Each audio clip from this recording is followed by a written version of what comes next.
Hello everyone, this is HiTech Talk. So in this video, I will tell you how to use Rate Your Face Instagram filter. So for this, you need to search for a creator profile. So this is a profile that you need to search in Instagram.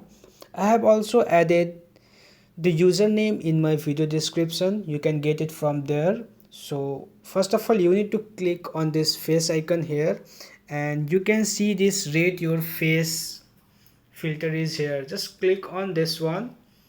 So if you want to add this filter in your Instagram filter list, then you can click on this one,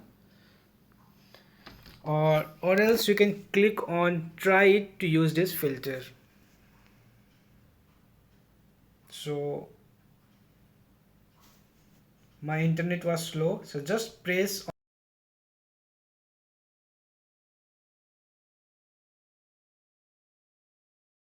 it is this one.